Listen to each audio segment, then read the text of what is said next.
लोकाभिरामं रणरङ्गधीरं राजीवनेत्रं रघुवंशनाथं कारुण्यरूपं करुणाकरं तं श्रीरामचन्द्रं शरणं प्रपद्ये। मनोजवं मारुतितुल्यवेगं जितेन्द्रियं बुद्धिमतां वरिष्ठं वातात्मजं वानरयूथमुख्यं श्रीरामदूतं शरणं प्रपद्ये। श्री गुरुचरण सरोज रज निज मन मुकुर सुधारि वरनो रघुवर बिमल जस जोदायक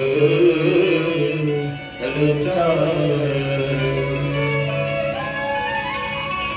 श्री गुरुचरण सरोज रज निज मन मुकुर सुधारि वरनौ रघुवर विमल जस जोदायक फलचारि। मंगल भवन अमंगल हारी मंगल भवन अमंगल हारी मंगल भवन अमंगल हारी मंगल भवन अमंगल हारी। सुदशरथ अजिर बिहारी द्रवहु सुदशरथ अजिर बिहारी द्रवहु सुदशरथ अजिर बिहारी द्रवहु सुदशरथ अजिर बिहारी मंगल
तुलित बलधामं हैमशैलाभदेहं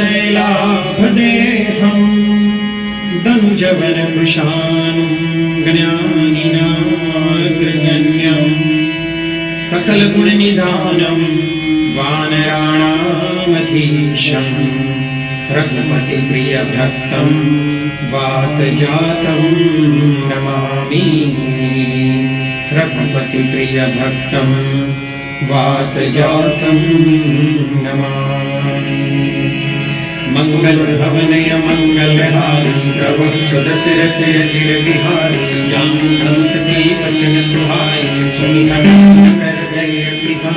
अबलति मोहि परिचय तुम भाई सही दुख कंद मूल फल खाई जब लगी आवो सीत ही देखी होई काज मोहि हर्ष विशेषी जह कही नाई सबनि कबु माथा चलो हर्ष ही धरि रघुनाथा सिंधु तीर एक भूधर सुंदर कौतुक कूदि चढ़े ऊपर बार बार रघुवीर संभारी तरके पवन तनय बलधारी जहीर चरण देई हनुमंता चले सुना पाताल तुरंता जिमि अमोघ रघुपति कर बाना एई भांति चले हनुमाना रघुपति दूत विचारे तै मैं नाथ होई संहारे हनुमान ते परसा कर पुन कीन प्रणाम राम काज दीने बिनु मोहि कहाँ विश्राम मंगल गौने मंगल हारी प्रभु दशरथ अजिर बिहारी। जय श्री राम। मैंने सुंदरकांड की श्रृंखला शुरू की है जिसके अंदर मैं आपको सुंदरकांड का अर्थ बताऊंगा हिंदी में, क्योंकि बहुत सारे लोग सुंदरकांड में पढ़ते सुनते हैं लेकिन वो उसका अर्थ नहीं जानते। और इसके अंदर जो एक गूढ़ रहस्य है, देखिए किसी भी कविता काव्य को पढ़ने के दो तरीके होते हैं। एक तो उनका शाब्दिक अर्थ जो कविता में या काव्य में प्रयोग किए गए हैं, एक गूढ़ अर्थ जो उसके अंदर छुपा होता है। तो जो सुंदरकांड का विभिन्न आयामों से जो अर्थ हो सकता है, डिफरेंट डायमेंशन से जो अर्थ हो सकता है, वो मैं आपको समझाने की कोशिश करूंगा। जैसा कि आपने सुना, जामवंत के वचन सुहाए सुनी हनुमंत हृदय अति भाई तब लगी मोहि परखी तुम भाई सही दुख कंद मूल फल खाई। आपको पता होगा जो जामवंत जी हैं रामायण में उनका एक अहम रोल है। और सुंदरकांड से पहले जब चर्चा चल रही थी कि कौन जो है वो समुद्र पार करके उधर जाएगा, दूसरी पार जाएगा, तो वहाँ पे एक जिक्र आता है, चर्चा आती है कि जो जामवंत जी कहते हैं जब भगवान वामन अवतार में थे तब मैं जवान हुआ करता था। उस समय मेरे पास इतनी ताकत थी कि इस समुद्र को मैं कई बार तैर के वहाँ पे जाके दूसरी तरफ वापस आ सकता था। लेकिन अब मैं वृद्ध हो गया हूँ तो मैं जा तो सकता हूँ लेकिन वापस आने का मुझे कोई पता नहीं है। उसके बाद जो है सब ने अपनी अलग अलग चर्चाएं की, कौन जा सकता कौन नहीं जा सकता। तो अंगद जो थे वो भी बहुत बलशाली थे, वो भी दूसरी पार जा सकते थे आसानी से और उनके आने में भी कोई समस्या नहीं थी। बस एक समस्या यह थी कि जो अक्षय कुमार था रावण का पुत्र, अंगद और रावण का पुत्र अक्षय कुमार एक ही गुरु जी के पास पढ़ते थे और अंगद अक्सर रावण के पुत्र अक्षय कुमार को पीट किया करता था। तो एक बार गुरु जी ने गुस्से में आकर उनसे कहा, अंगद तुम इसकी बहुत पिटाई करते हो, तुम बहुत शरारत करते हो, अगर किसी दिन अक्षय कुमार को तुम्हें एक भी मार दिया ना तो तुम्हारी उसी क्षण मृत्यु हो जाएगी। तो ये जो श्राप था ये अंगद को वहां जाने से रोक रहा था कि अगर वो चले तो जाएंगे, लेकिन अगर अक्षय कुमार से आमना सामना हो गया तो फिर अंगद के जीवित बचने की संभावनाएं ना के बराबर थी। उसी दौरान जो जामवंत जी हैं वो हनुमान जी को उनकी पुरानी शक्तियां याद दिलाते हैं जो उनको उनकी शक्तियां भुला दी गई थी। आपको पता होगा, आपने बहुत जगह देखा होगा सीरियल में भी, हनुमान जी के पास बहुत शक्तियां थी। ब्रह्मा जी से ब्रह्म ज्ञान का भी उनको वरदान प्राप्त था, विभिन्न अस्त्र शस्त्र बहुत सारी चीजें बहुत सारी शक्तियां उनको प्राप्त थी, लेकिन वो विस्मृत थी, वो भुला दी गई थी। तो जामवंत ने वो शक्तियां हनुमान जी को याद दिलाई। दूसरा, जामवंत जी की जो आयु है वो बहुत ज्यादा है और इसके कारण उनके पास जो जीवन का अनुभव है वो भी बहुत ज्यादा है। तो एक प्रकार से यहाँ पे जो जामवंत जी हैं वो वृद्ध हैं और हनुमान जी युवान है, जवान है। तो जब एक वृद्ध आदमी की जो बातें हैं वो एक वयस्क युवान जो है उसको अच्छी लगे, किस वृद्ध व्यक्ति की बातें, सिर्फ आयु से कोई वृद्ध नहीं होता, ज्ञान में जिसको जीवन का अनुभव है, जिस क्षेत्र में आप आगे बढ़ना चाहते हैं उसका जिसको अनुभव है और वो बातें एक जवान को अच्छी लगने लगे, इसका मतलब वो सही रास्ते पे जा रहा है, अपने लक्ष्य प्राप्ति की ओर वो अग्रसर है। अब जामवंत जी को बहुत अनुभव था, जामवंत जी को इतना अनुभव था कि जब भगवान वामन अवतार में थे तब तो वो जवान हुआ करते थे। तो हनुमान जी को जामवंत की बातें बहुत अच्छी लगी और उनके हृदय में बहुत प्रसन्नता हुई। तो हनुमान जी ने कहा कि आप सभी लोग सभी दुख सहकर कंदमूल खाकर भी मेरी प्रतीक्षा करना। तब लगी आवई सीत ही देखी, होई काज होई हर्ष विशेषी। जब तक मैं सीता माँ का पता लगा कि नहीं आता, तब तक आप चाहे कंदमूल खाना, सभी दुख सहना, लेकिन आप मेरी प्रतीक्षा करना। और ये कार्य जो है जब संपूर्ण होगा, ये पक्का पूरा होगा। क्यों? क्योंकि मेरे हृदय में बहुत ज्यादा प्रसन्नता हो रही है, मुझे बहुत ज्यादा खुशी हो रही है। अब देखो, यहाँ से एक सूत्र हमें यह भी सीखने को मिलता है कि जब भी हम कोई अच्छे काम करने के लिए जाते हैं और हमारे हृदय में प्रसन्नता है, तो उस काम के होने की संभावनाएं बहुत ज्यादा बढ़ जाती हैं। तो शुरुआत में होता है, जामवंत के वचन सुहाए, सुनी हनुमंत हृदय अति भाए। जब लगी मोहि पर खेल तुम भाई, सही कंदमूल फल खाई।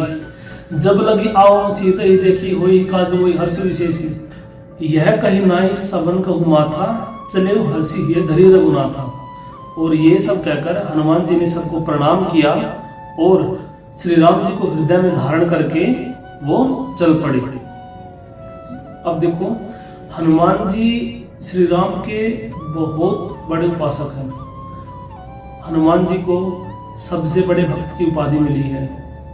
हनुमान जी से बड़ा भक्त भगवान का कोई नहीं है। ये बातें आगे आगे जाके आपको सुंदरकांड में पता चलेंगी और बहुत सारी बातें ऐसी आपको पता चलेंगी जिनके बारे में आपने ना कभी देखा ना कभी सुना है। और इसका कारण यह है कि हमने अच्छे से कभी इसको जानने का प्रयास ही नहीं किया है। जो सुंदरकांड है, इसके अंदर भौतिक संसार में, आध्यात्मिक संसार में कैसे सफलता पाई जाती है, कैसे जीवन जिया जाता है, किस व्यक्ति की पहचान क्या है, वो सब इसके अंदर दिखाया गया है। जब आप किसी काम को करने जाते हैं, आपके हृदय में हर्ष है, आप खुश होकर किसी काम को करते हैं, तो वो काम बहुत अच्छा होता है। और जो कोई व्यक्ति आपको देखता है वो भी खुश होता है, वो भी चाहता है कि इसका काम अच्छा हो, क्योंकि आपकी जो पॉजिटिविटी है वो सामने वाले को भी प्रभावित करती है। सबको लगता है कि ये व्यक्ति कितना सकारात्मक है। मैं इसका एक उदाहरण देता हूँ। एडिसन ने बल्ब बनाने का प्रयास किया, तो कहते हैं कि लगभग वो 10,000 बार विफल हुआ। तो उनके शिष्यों ने पूछा कि आप इतनी बार विफल हो गए, उनके स्टूडेंट बोले कि आप इतनी बार फेल हो गए, फिर भी आप उतनी ही एनर्जी के साथ, उतनी ही ऊर्जा के साथ फिर लैब में चले आते हैं। तो एडिसन ने कहा कि मैं 10,000 बार विफल नहीं हुआ, 10,000 बार फेल नहीं हुआ, बल्कि मैंने 10,000 नए तरीके ऐसे निकाल लिए हैं जिससे मुझे पता चल गया कि इससे तो बल्ब नहीं बन सकता। और परिणाम आपके सामने है। आज एडिसन के कारण ही पूरे संसार में रात में भी दिन जैसा वातावरण रहता है, पूरा जो दुनिया है वो जगमग रहती है। तो हनुमान जी ने सबको प्रणाम किया। अब हनुमान जी के पास इतनी शक्तियां हैं जिसका कोई वर्णन करना संभव नहीं है, लेकिन फिर भी उन्होंने सबको प्रणाम किया। और उसके बाद हनुमान जी ने हृदय में श्री राम को धारण किया, क्योंकि कोई भी काम करने से पहले जब हम भगवान का नाम लेते हैं तो भगवान हमें आशीर्वाद देते हैं। और हमारे अंदर, अगर मैं साइंटिफिकली बात करूँ तो साइकोलॉजी का एक मन में रहता है कि हाँ भगवान हमारे साथ है, तो बैक ऑफ द माइंड एक पॉजिटिव एटीट्यूड हमारा रहता है उस चीज को लेकर कि हाँ भगवान हमारे साथ है तो सब अच्छा ही होगा, जो कुछ हो रहा है अच्छा ही हो रहा है। फिर उसके बाद आता है, सिंधु तीर एक भूधर सुंदर, कौतुक कूदी चढ़े ता ऊपर, बार बार रघुवीर संभारी, तर के उपवन तनय बल भारी। तो सिंधु तीर एक भूधर सुंदर, भूधर कहते हैं पर्वत को। तो समुद्र किनारे क्या था, एक पर्वत था जो बहुत सुंदर था। हनुमान जी उसके ऊपर चढ़ गए। और हनुमान जी इतने बलशाली हैं और इतना उनका वजन कह सकते हो या ताकत कह सकते हो कि जिस भी पर्वत पे पैर रख रहे हैं वो नीचे धंसा जा रहा है, समुद्र के अंदर धंसा जा रहा है। तो सिंधु तेरे को भूधर सुंदर, कौतुक कूदी चढ़े ता ऊपर, बार बार रघुवीर संभारे, बार बार हृदय में श्री राम को धारण किए हुए हैं, बार बार श्री राम को याद कर रहे हैं। क्यों? क्योंकि हनुमान जी के अंदर जो बल है, जो शक्ति है, सब कुछ हनुमान जी के अंदर जो भक्ति है वो किसके कारण है? वो श्री राम के कारण है। श्री राम ही उनके लिए सब कुछ है। और उनका लक्ष्य क्या है? उनका लक्ष्य है भगवान राम के कार्य को संपूर्ण करना। जेहि गिर चरण देहि हनुमंता, चले सुख पाताल तुरंता। जिमी अमोघ रघुपति कर बाणा एही भांति चले हनुमाना। हनुमान जी जिस भी पर्वत पर पैर रख रहे हैं वो पाताल में नीचे धंसा जा रहा है, समुद्र की तली में वो धंसा जा रहा है, और जिस प्रकार भगवान राम का बाण चलता है उसी वेग से हनुमान जी भी वहां पे चले। भगवान राम के बाण के बारे में यह विशेषता है कि जिस भी लक्ष्य को लक्षित करके वो चलाया जाता है, उस लक्ष्य को भेदने के बाद ही वो वापस आता है। और जो भगवान राम के बाण की जो गति है वो मन की गति के समान है। जितनी गति से हमारा मन जाता है, जिससे हम सोचते हैं कि अभी यहाँ पे चंद्रमा की सोचिए, फिर मंगल ग्रह की सोचिए, मार्स की, जुपिटर की, या किसी अलग गैलेक्सी की सोचते हैं, तो उतनी देर हमारा मन चला जाता है। तो उतनी ही स्पीड से हनुमान जी चले, मतलब बहुत तेज वेग से हनुमान जी चले, बहुत उत्साह से भर के हनुमान जी चले। तो जब भी कोई हम कार्य शुरू करते हैं तो उसके लिए हमें इतना उत्साह होना चाहिए कि ऐसा लगे कि बस यही लक्ष्य मुझे प्राप्त करना है, और उसी लक्ष्य को प्राप्त करके ही मुझे विश्राम मिलेगा, मैं चैन। जिसे स्वामी विवेकानंद ने भी कहा ना, उठो जागो और लक्ष्य प्राप्ति तक संघर्ष करो। इसके बारे में एक कथा बहुत प्रचलित है। एक गुरु जो है वो शिष्यों को पढ़ा रहा था, पुराने समय की बात है, गुरुकुल परंपरा की बात है। तो एक शिष्य गुरु के पास है, तो कहा कि गुरुजी, किसी भी लक्ष्य को प्राप्त करने के लिए हमें किस चीज की ज्यादा आवश्यकता होती है, कितनी चाहत हमारे अंदर होनी चाहिए कि वो लक्ष्य हमें प्राप्त हो जाए। गुरुजी ने कहा कि कुछ प्रश्न ऐसे होते हैं जिनका तत्काल उत्तर नहीं दिया जाता, उचित समय आने पर मैं इसका उत्तर दूंगा। और यह प्राचीन समय में बहुत होता था कि जिस समय प्रश्न किया गया उस समय उत्तर ना देके किसी सिचुएशन के थ्रू, किसी परिस्थिति के थ्रू उस उत्तर को समझाया गया। कुछ दिन बीते, गुरुजी शाम को संध्या कर रहे थे नदी के किनारे। वहां पे सारे शिष्य जो थे वो भी संध्या कर रहे थे। शिष्य जो थे वो किनारे पे संध्या कर रहे थे, गुरुजी जो थे वो थोड़ा सा नदी के अंदर जाके संध्या कर रहे थे। तो जिस शिष्य ने वो प्रश्न किया था, उस शिष्य को गुरुजी ने आगे बुलाया, तो वो बड़ा खुश हुआ कि अरे इतने सारे शिष्यों में सिर्फ गुरुजी ने मुझे बुलाया, शायद कोई अलग से कुछ विद्या सिखाएंगे। तो उन्होंने उसको अपने पास बुलाया और पास बुलाया, फिर उसकी गर्दन पकड़ के पानी के अंदर डुबो दी।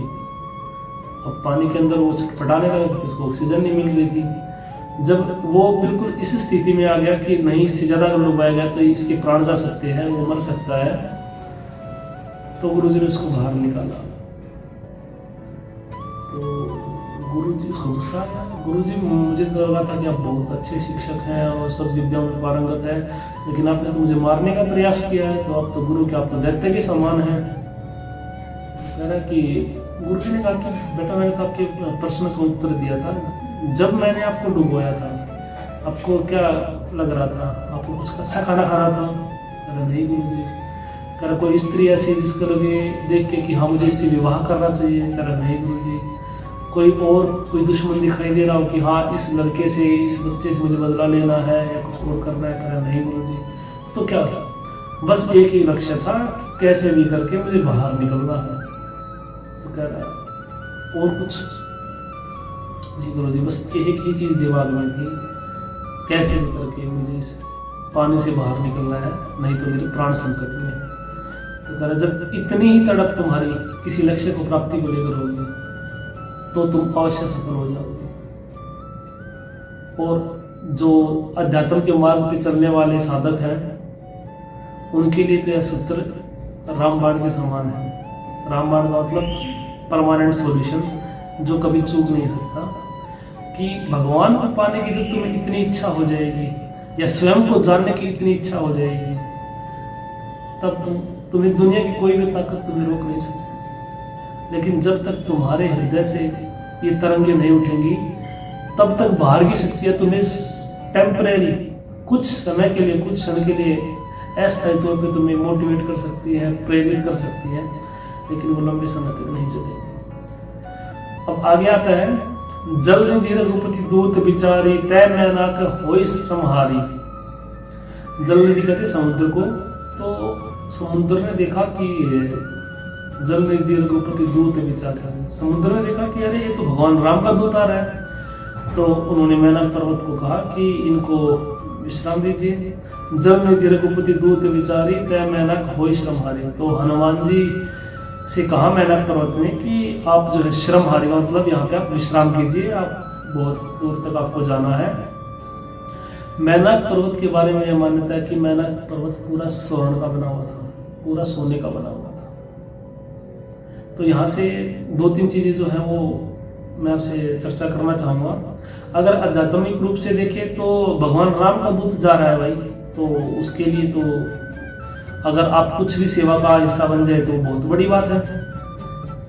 अगर भगवान राम की सेवा, पर्वत तो जाके पता नहीं लगा सकता सीता माता का, तो वो इतनी सेवा कर सकता कि जो पता लगाने गया उसको भी विश्राम दे दे। दूसरा आध्यात्मिक अर्थ इसका ये है कि जब भी आप भगवान के लिए निकलते हैं, भगवान कार्य के लिए निकलते हैं, भगवान को पाने के लिए निकलते हैं, तो स्वर्ण जैसी चीजें आपके मार्ग में आती हैं। साधकों को यह लगता है कि अगर आप भक्ति करेंगे तो आपके पास पैसा नहीं होगा, जबकि ऐसा बिल्कुल भी नहीं। अगर आप सही तरीके से भक्ति के मार्ग पर चलेंगे तो पैसा आपको खूब मिलेगा, और वो पैसा आपको मार्ग से भटका भी सकता है। तो क्या करें? तो यहाँ पे हनुमान जी ने हमें एक सूत्र दिया है, हनुमान के ही बरसाकर पुनि कीन प्रणाम, राम काज किए बिनु मोहि कहाँ विश्राम। तो हनुमान जी ने क्या किया? उस पर्वत को हाथ से स्पर्श किया। हनुमान जी ने ऐसा नहीं किया कि छोड़ो स्वर्ण है मैं इसके पास नहीं जाऊंगा, हनुमान जी ने उसको स्पर्श किया। तो यहाँ से एक बहुत महत्वपूर्ण सूत्र जो है वो सामने आता है, अगर समझ में आए तो बहुत बहुत महत्वपूर्ण है। हमें लगता है कि त्याग जो है, त्याग से सब चीजों का समाधान है, जबकि त्याग जो है, त्याग भोग से भी ज्यादा भटका सकता है। हमें भूख लगी है, हमने खाना खा लिया, बात खत्म हो गई। लेकिन हमें भूख लगी, हमने खाना नहीं खाया, तो हमें हर जगह खाना ही खाना दिखाई देगा। आपने कई बार महसूस भी किया होगा कि जिस दिन हम व्रत या उपवास रखते हैं उस दिन हमें सबसे ज्यादा भूख लगती है, उस दिन खाने से संबंधित हमें सब कुछ याद आता है, सब कुछ होता है। तो हमें त्याग नहीं करना, हमें भोग नहीं करना, हमें जागना है, हमें सबको समझना है कि स्वर्ण अपने आप में कोई बुरी चीज नहीं है, और उसका कुछ मात्रा में होना, माया का या पैसे का कुछ मात्रा में होना, उचित मात्रा में होना, कुछ मात्रा में नहीं, उचित मात्रा में होना भी आपके लिए बहुत महत्वपूर्ण है।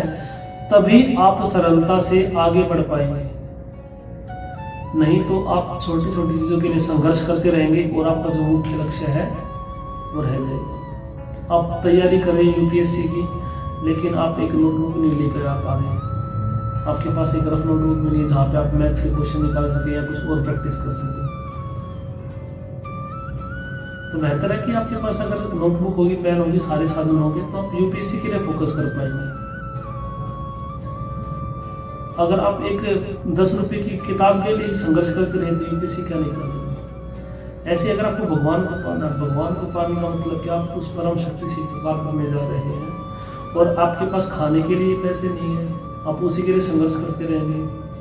देखिए, 2 दृष्टि है। एक होता है सन्यासी का मार्ग, जो कि आज के युग में मुझे लगता है कि संभव नहीं है कि आप घर बार छोड़ के चले जाएंगे, ठीक है, भिक्षा मांग के खा लेंगे, उसका भी आज प्रारूप बहुत बिगड़ गया। लेकिन आप एक काम कर सकते हैं, आपके पास अगर उचित है, आप कुछ ऐसा काम कर रहे हैं तो आपके पास खाने पीने की भी सब कुछ व्यवस्था, आप घर में बैठे, आपके कमरे में आपको दुनिया कोई ताकत आपको डिस्टर्ब करने को नहीं है। अगर आप चाहते हैं आपको परिवार के अंदर में ऐसा माहौल बना सकते हैं, वो आपकी प्रायोरिटीज पर डिपेंड करता है कि आप कैसा माहौल बनाते हैं, तो आप वो काम कर सकते हैं।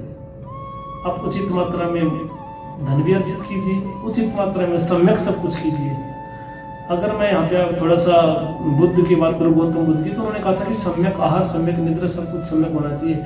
आपको नींद भी उचित लेनी चाहिए, आपको आहार भी उचित खाना चाहिए। आहार कैसा खाना चाहिए? देखिए, जो भी हम काम करते हैं ना, उसके लिए हम वो सारी चीजें करते हैं जो भी हमारा लक्ष्य है उसके अनुरूप होना चाहिए। अगर कोई खिलाड़ी है जिसको वजन नहीं बढ़ाना, उसका यह है कि हाँ ये इसी जोन के अंदर खेलेगा, इतना ही वजन होना चाहिए, तो कोई भी काम ऐसा नहीं करेगा जिससे उसका वजन बढ़े। इसी प्रकार जब हम साधना के मार्ग पर चलते तो हमें कोई भी खाना ऐसा नहीं खाना चाहिए जो हमारे साधना के मार्ग में बाधक हो। खाना ऐसा होना चाहिए जो आपके अंदर जागृति लेके आए, ना कि सोना। बाकी आप देखते होंगे कि मोस्ट ऑफ द टाइम्स आप खाना खाते हैं, आपको नींद आती है, और उसका कारण क्या है कि आप इतना हैवी खाना खाते हैं और इतना अप्राकृतिक खाना खाते हैं, जिसके कारण हमारे पेट को बहुत मेहनत करनी पड़ती है, जो हमारा सारा ब्लड सर्कुलेशन और डाइजेस्टिव सिस्टम की तरफ अपना मुंह कर लेता है, क्योंकि उसको वहाँ पे एनर्जी चाहिए खाने को डाइजेस्ट करने में। वहीं अगर आप प्राकृतिक खाना खाते हैं, प्राकृतिक खाने में क्या होते हैं? हमारे फल, अगर आप फल खाएंगे तो आपको इतनी नींद हो सकता है आंशिक थोड़ी बहुत महसूस हो आपको, लेकिन इतनी नींद आपको कभी नहीं आएगी। और अगर आपने इसको अपने व्यवहार में लेके आए आप, तो आप देखेंगे कि आप एक हफ्ते एक्सपेरिमेंट करिए, एक हफ्ते के अंदर आप अपने आप को एक अलग ही ऊर्जा की स्थिति में पाएंगे, अलग ही एनर्जी स्टेट होगी आपकी, ये दिनचर्या बदल जाएगी अगर आप सिर्फ खाना बदलते हैं। तो हनुमान जी ने उस पर्वत को स्पर्श किया और बोले कि हनुमान ते प्रसा कर पुनि कीन प्रणाम, राम काज की ने बिनु मोहि कहाँ विश्राम। हनुमान जी का लक्ष्य क्या है? भगवान राम का कार्य करना। उन्होंने कहा कि भगवान राम के कार्य कर पूरा होने से पहले मुझे कहाँ विश्राम है। तो सेम चीज आपके लिए है कि आपका लक्ष्य पूरा होने से पहले आपको विश्राम नहीं होना चाहिए। और विश्राम का अर्थ यह नहीं है कि आप अपनी नींद को जो 6-7 घंटे की आपकी आवश्यक नींद है उसको भी छोड़ दें या अपनी सेहत का ध्यान न रखें। यहाँ पे सबसे बड़ी दुविधा आती है, जो मिसकंसेप्शन है वो बहुत ज़्यादा है कि आपने कहीं से कोई एक लाइन सुन ली और उसको वही वहाँ तो यह कहा गया। नहीं, ऐसा नहीं है।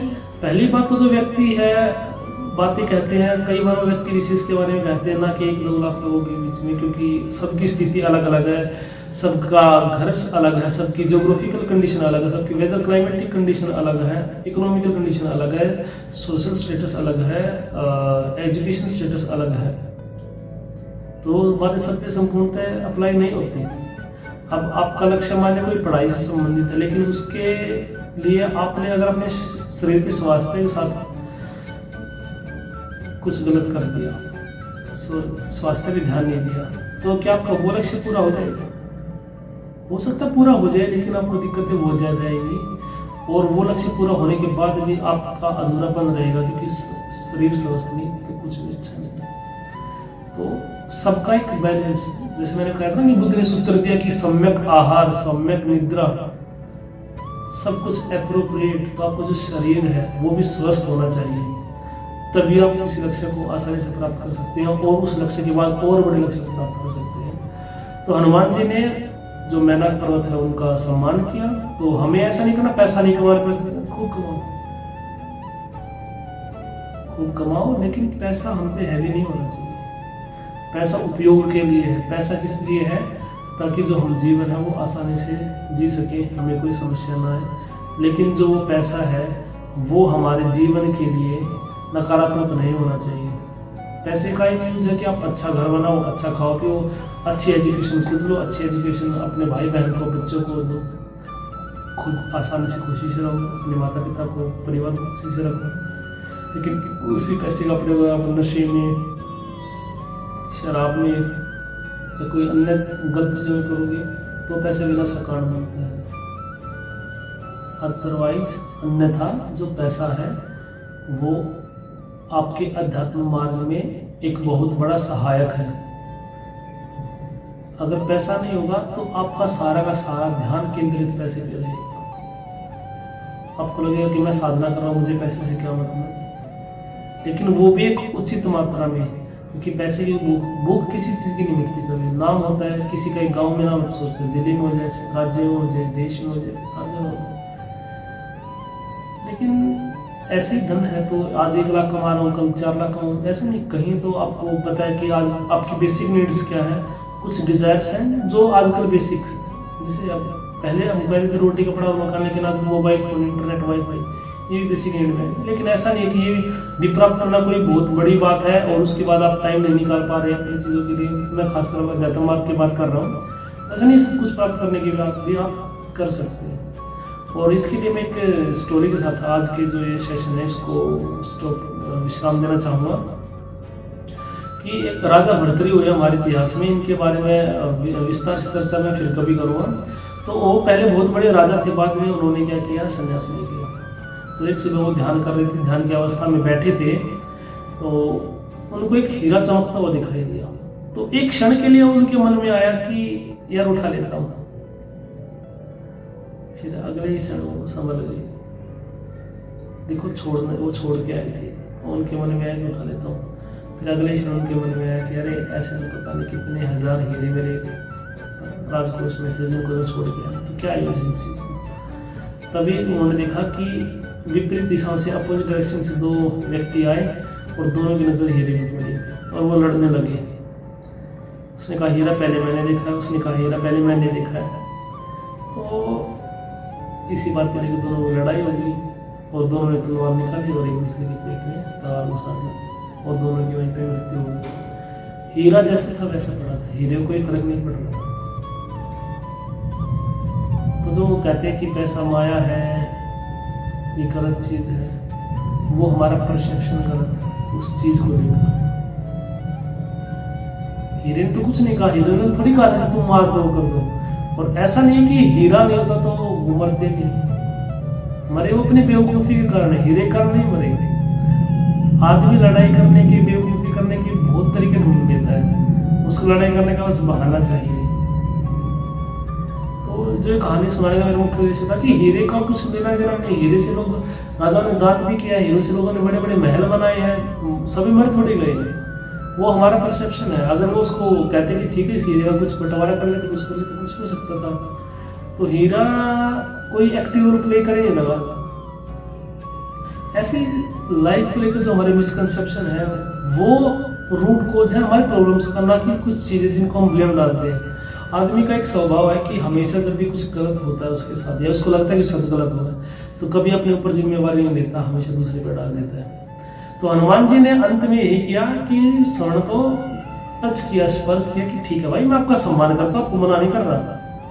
और फिर कहा कि राम काज की देवी मोह कहा मिश्रा, तो आपकी साधना में है तो सारे काम करिए अपने जिस भी स्थिति में आप हैं, जिस भी स्थिति में आप हैं उसी स्थिति में रहकर आप सारे आप काम कर सकते हैं एक बैलेंस बनाते हुए। वो ये है कि जिस स्थिति में उसमें बेस्ट देने की कोशिश करिए। जब आपका एटीट्यूड ये हो जाएगा ना कि हाँ जहाँ मुझे जाना है वहाँ चीज़ें बेस्ट करनी है, जिस भी फील्ड में आप इंगेज हैं, जिस भी जॉब में आप इंगेज हैं, तो आपका एटीट्यूड बन जाएगा। और ये आपका जो एटीट्यूड है ये आपको अध्यात्म मार्ग में बहुत आगे तक लेके जाएगा। और इसी के साथ जय श्री राम, जय हनुमान।